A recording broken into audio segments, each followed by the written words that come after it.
bird show.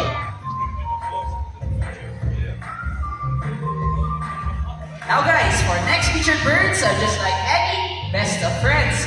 But sometimes best friends can be competitive, right? So let's meet our competitive birds, Blue and so that right there's Azul, and that is Blue.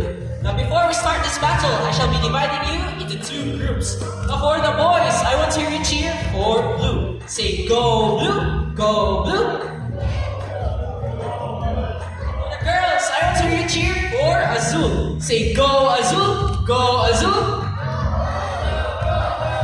Nice cheer for Azul. So guys, are you ready for the basketball game?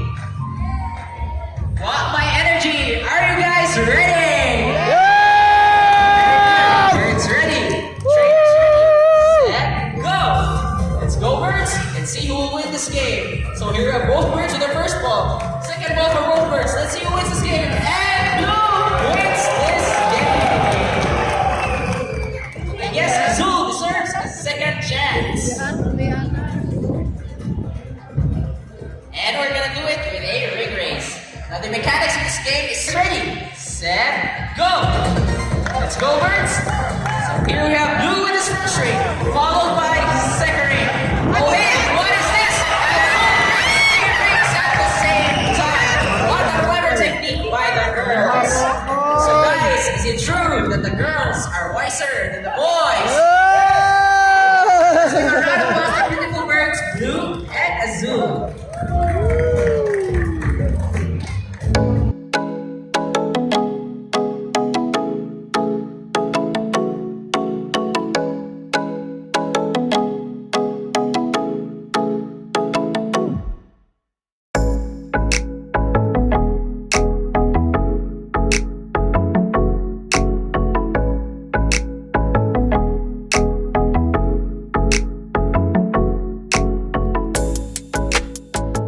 Types of parrots here in Cebu Ocean Park. Since you already met our green-winged macaw bandit, you're also going to meet our cute eclectus parrot red and a beautiful blue and gold macaw Goldie. So you can have a close and personal interaction with these lovely birds. Just a friendly reminder though, so please do not try to reach or touch our birds with our trainers. Again, please do not try to reach or touch our birds because they might get frightened or fly away. Thank you. Wait for our birds.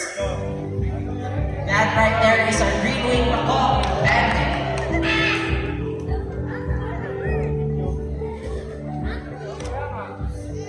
This is red and that is Goldie.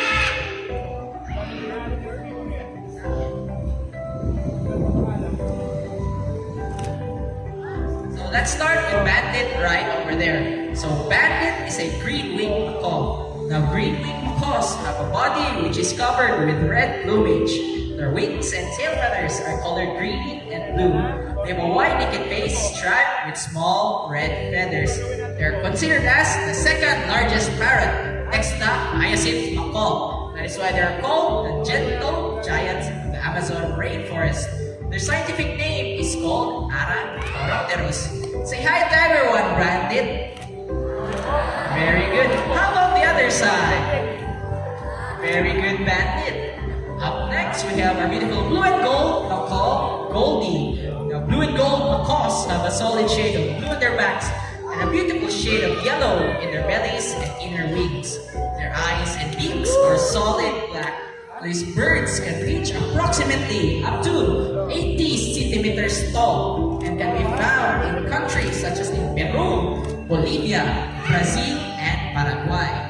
Now here in Cebu Ocean Park, we have three blue and gold macaws. You've already met Azul and Blue in their basketball game, while Goldie will have her own segment later. Their scientific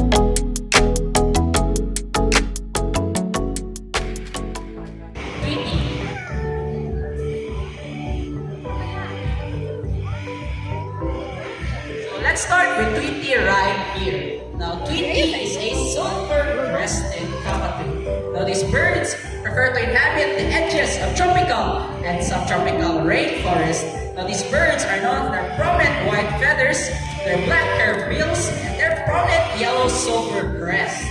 And they're also pale yellow underwings and tail feathers. Its scientific name is called Cakatua galerita. Up next is our Lehmann cockatoo snow. Scientific name is Cakatua mollisensis. Now these birds are endemic in the Sierra archipelago of eastern Indonesia and is considered as the largest cockatoo species of the world. It is also called as the pinkish white salmon-crested cockatoo. It is because of its pinkish white feathers.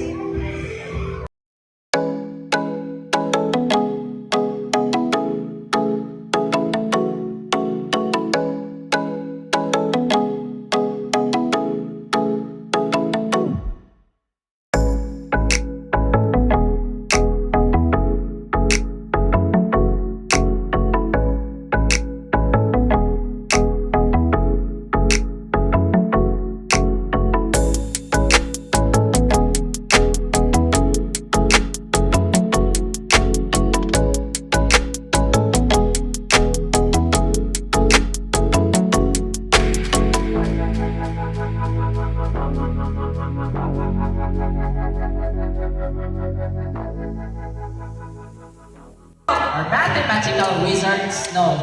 Now once again guys, Snow is our Moluccan cockatoo. And her secret, she studies her module every night.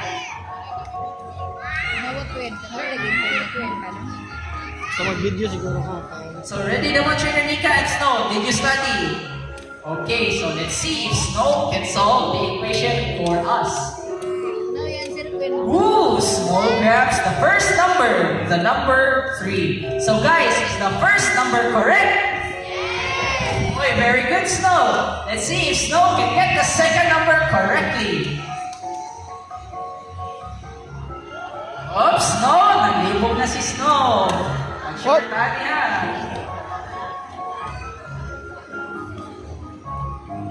Magtuon balik, magtuon balik. Let's see. Let's try again. Oops, no!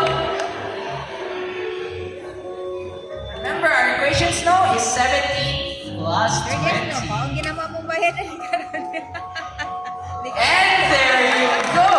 17 plus 20 equals to 37. So let's give a round of applause to our mathematical wizard.